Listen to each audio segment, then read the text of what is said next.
여러분 안녕하십니까? 뉴스데스크 원주입니다. 원주 아카데미 극장 철거 반대 운동을 벌이다 원주시로부터 고발당해 재판에 넘겨진 시민 24명의 3차 공판이 열렸습니다. 증인으로 출석한 철거업체와 화물업체 관계자는 시민들을 처벌하지 말아달라는 뜻을 밝혔지만 원주시청 공무원은 피고인들의 강력한 처벌을 요청했습니다. 권기만 기자가 취재했습니다. 3차 공판에도 피고인 24명이 모두 출석했습니다. 경찰과 철거업체 관계자, 공무원 등 6명이 증인으로 출석한 가운데 극장 철거 현장에서 발생한 상황에 대한 증인 신문을 진행했습니다. 가장 직접적이고 큰 피해를 당했을 것으로 추정되는 철거업체 관계자는 시민들이 지역의 문화자산을 지키고자 했던 선한 의도로 평화적이고 민주적인 방법으로 집회를 벌였다며 처벌을 원치 않는다는 입장을 밝혔습니다. 원주시의 고발로 참고인 조사를 받게 된 이 업체는 경찰 조사 초기 처벌 불원서를 제출하기도 했습니다. 극장 안에 있는 물품을 옮기는 일을 했던 화물업체 관계자 역시 이번 공판에 출석해 형사처벌을 원치 않는다는 입장을 다시 확인했습니다. 하지만 당시 철거 업무를 담당한 원주시 공무원은 지금도 강력한 처벌을 원하냐는 질문에 그렇습니다라고 답했습니다. 철거 과정에서 시위하는 시민들이 다칠 것을 우려해 고발했다면서도 강력 처벌해달라는 이해하기 힘든 주장을 펼쳤습니다. 업무방해죄 피해자가 피해가 없다라고 하는데 원주시는 자기들 정책에 반기를 들었다는 이유로 시민들을 강력하게 벌하라고 하는 현실이 굉장히 안타깝고 원주시장이 지금이라도 피고인들은 원주시의 일방적이고 위법적인 극장 철거에 민주적인 방법으로 맞섰는데 오히려 원주시가 공무원과 용역까지 동원하며 상황을 악화시켰다고 주장하고 있습니다. 물리적으로 뭐 폭언이나 폭행을 한 것도 아니고 평화적으로 구호를 외치고 시행정이 잘못됐다고 표현을 했을 뿐인데 그에 대해서 너무나도 이 행정이 이런 시민들이나 문화인들을 이런 법으로 좀 억압하려고 하는 것이 아닌가. 검찰은 이번 공판에서 최종 변론을 마무리한 일부 피고인들에 대해 특수 건조물 침입과 업무 방해 혐의로 각각 징역 6개월과 벌금 200만 원을 구형했습니다. 다음 달 14일로 최후 변론 기일을 정한 재판부는 8월 11일 이번 사건에 대한 1심 판결을 내린다는 계획입니다. MBC 뉴스 권기만입니다. 겸직을 이유로 환경미화원을 해고했다가 노동위와 법원에서 6번이나 진 원주시 시설관리공단. 최근 행정소송 2심이 확정되면서 2년 반의 송사를 마무리했는데요. 무리한 소송으로 예산을 낭비했다는 비판이 나오고 표적 징계를 했다는 의혹도 짙어졌습니다. 보도에 이병선 기자입니다. 지난 2022년 10월 원주시 시설관리공단 소속 환경미화원 조한경 씨가 해임 처분되면서 시작됐던 공단의 소송전이 끝났습니다. 행정소송 2심 결과에 공단이 상고를 포기하면서 마무리된 겁니다. 강원지방노동위원회와 중앙노동위원회, 민사재판 1, 2심과 행정소송 1, 2심까지 무려 6번입니다. 공단은 2년 8개월 동안 모든 소송에서 졌습니다. 노동위원회와 법원 모두 공단이 재량권을 남용해 해고한 것이라고 판단했습니다. 공단은 조 씨가 지역축제위원장을 맡은 게 겸직금지 규정을 위반한 것이라고 주장했지만 문제가 되는 기간에는 코로나19로 축제가 열리지 않아 위원장으로서 한 일이 업무에 지장을 줬다고 보기 어렵다며 해고할 정도의 일이 아니라고 본 겁니다. 이제 소송 결과를 정산해야 하는데 노조는 공단이 대신 내야 하는 소송 비용만 2천만 원 가까이 되고 변호사, 노무사 선임 비용까지 합하면 최소 4천만 원이라고 주장합니다. 공단에 소속된 어떤 특정인을 해고하고 불이익을 주기 위해서 예산, 행정력을 쏟아부은 겁니다. 그런데 아무도 책임지지 않습니다. 이렇게까지 무리하게 소송한 것 자체가 노조를 향한 표적 징계 아니냐는 비판도 피하기 어렵게 됐습니다. 당사자인 조 씨는 민주노총 산하공단 노조의 지회장으로 경영에 비판적인 목소리를 내왔고 공단 이사장의 땅 투기 의혹과 관련한 해명을 요구하는 등 최근에도 충돌하고 있기 때문입니다. 또 부당해고가 있었던 시기를 전후해 공단 간부가 조 씨가 소속된 노조를 견제할 일반직 노조를 모집하는 등 부당 노동 행위가 있었다는 정황이 드러나면서 고용노동부가 검찰의 기소 의견으로 송치하기도 했습니다. 그것은 민주노조에 대한 탄압을 통해 가지고 민주노조 조합원들에 대한 삶의 질을 개선하기 위한 노력들을 묵살하고 파괴하려는 행위였다라고 생각이 듭니다. 표적 징계, 소송비 낭비 논란에 대해 공단은 관련 내용들을 살펴보고 있다면서 추후에 공식 입장을 내겠다고 밝혔습니다. MBC 뉴스 이병선입니다. 원주시청 소속 모 국장이 뇌물수수 혐의로 경찰 수사를 받고 있습니다.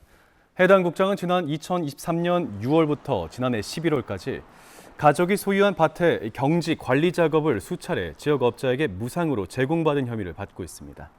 이 기간은 해당 국장이 읍장과 회계과에서 근무하던 때로 경찰은 업자와 관련된 수의계약 등을 조사하고 있습니다. 경찰은 이번 주와 다음 주 사이 해당 국장을 불러 조사할 방침입니다. 원주에 거주하는 민주당 비례대표 백승아 의원이 민주당 원내 대변인에 임명됐습니다. 강원 지역 초등교사 출신으로 원주에 거주하며 국회로 출퇴근하고 있는 백 의원은 원내 정책수석으로 임명된 춘천갑 허영 의원과 함께 신임 지도부에 포함됐습니다. 백 의원과 함께 원주를 연고로 둔 국회의원은 지역구 의원인 박정하, 송기현, 민주당 비례대표로 국회의원직을 승계했다 제명된 무소속 최혁진 의원까지 4명으로 들어 지역 현안 해결에 기대감을 높이고 있습니다. 일본이 후쿠시마 오염수를 방류하기 시작한 뒤 2년이 다 돼갑니다. 현재까지 별다른 이상은 없었는데 강원도 해수욕장이 개장하는 다음 주부터 방사능 검사가 한층 더 강화됩니다. 보도에 김인성 기자입니다. 아직 동이 트지도 않은 이른 새벽 속초해수욕장. 연구진들이 바닷물을 떠담아 표시를 하고 차에 싣습니다. 1시간 뒤 강릉 경포해수욕장으로 옮겨 바닷물을 퍼 담습니다. 후쿠시마 원전 사고 이후로 강릉하고 속초는 비성수기 경우에는 2주에 한 번, 성수기 경우에는 일주일에 한 번씩 해서 제가 방사능 검사를 현재 하고 있고요. 이 결과는 매일 월요일에 제가 채취를 해서 화요일에 제공을 하고 있습니다.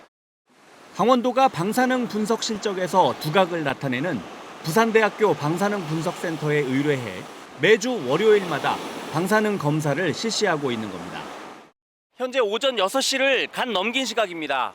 관광객들에게 피해를 주지 않기 위해 방사능 검사를 이른 새벽 시간에 진행하고 있습니다.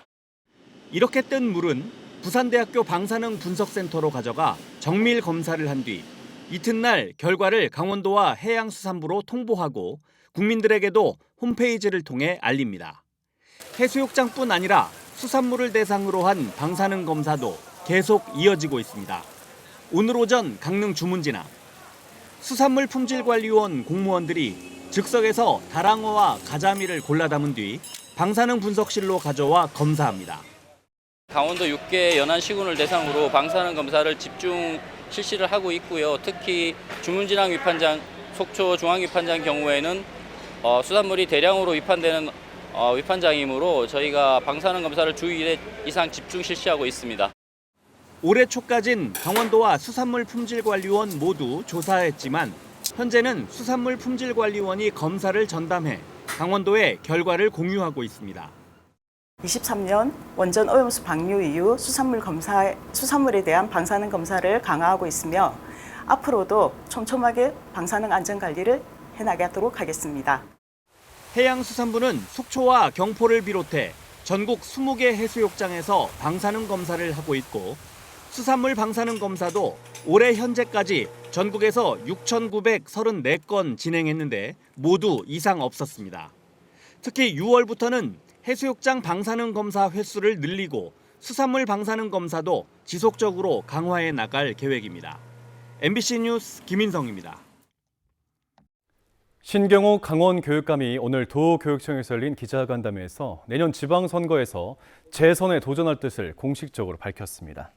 신 교육감은 3년 만에 학력을 끌어올리는 것은 어렵다며 초등학교 4학년부터 추진하고 있는 학력 신장 정책이 8년에서 10년 뒤 결실을 맺게 되면 강원 학생들의 성적이 전국 상위권에 오를 것이라고 자신감을 내비쳤습니다. 불법 선거운동과 뇌물수수 혐의로 재판이 진행 중인 데 대해선 1심 결과와 관계없이 재선에 도전하겠다고 말했습니다. 제60회 강원도민체전이 폐막한 가운데 1부에서 강릉시, 2부에선 횡성군이 우승을 차지했습니다. 원주시 소속 선수들을 주축으로 역도에서 17개 신기록이 쏟아지는 등 육상과 수영 등에서 62개 대회 신기록을 세워 이번 대회 선수들의 경기력 향상이 눈에 띄었습니다. 원주시는 1부에서 종합득점 순위 4위를, 2부에선 횡성군이 1위를, 평창군이 4위를, 영월군은 7위를 각각 기록했습니다. 내년도 제61회 강원도민체육대회는 동해시에서 열립니다. 사업가라고 속여 여성에게 접근하고 혼인 신고까지 한 뒤 4억 원 넘게 가로챈 40대 남성이 실형에 처해졌습니다. 춘천지법 원주지연은 지난 2023년 원주의 한 주점에서 손님과 업주로 처음 만나 고가의 선물을 하며 친분을 쌓고 지난해 혼인 신고를 한 뒤 거짓된 이유를 들어 26차례에 걸쳐 4억 6,700만 원을 가로챘던 40살 김모 씨에게 징역 4년 6개월을 선고했습니다. 김 씨는 재판 과정에서 혼인 신고를 한 법률상 부부이므로 사실과 다르게 설명해 돈을 가져갔더라도 기망행위가 아니라 친족상 도래를 주장했지만 법원은 이를 받아들이지 않았습니다. 평창 오대산을 등산하던 70세 여성이 실종돼 경찰과 소방당국이 이틀째 수색 작업을 벌였지만 아직까지 찾지 못했습니다. 실종자는 어제 혼자 산행에 나섰다 연락이 끊겼고 지인이 실종 신고를 하면서 수색 작업이 시작됐습니다. 영월군이 대표 관광지인 선돌과 고시굴의 상징성과 아름다움을 살릴 조형물 디자인 공모전을 엽니다. 이달 중에 공고를 진행해 다음 달 최종안을 선정하고 설치할 예정으로 선돌에는 약 7m 높이의 수직형 구조물, 고시굴엔 1.6m 내외 조형물 6개 또는 7개가량의 캐릭터 조형물을 만들 계획입니다. 지금까지 뉴스데스크 원주였습니다.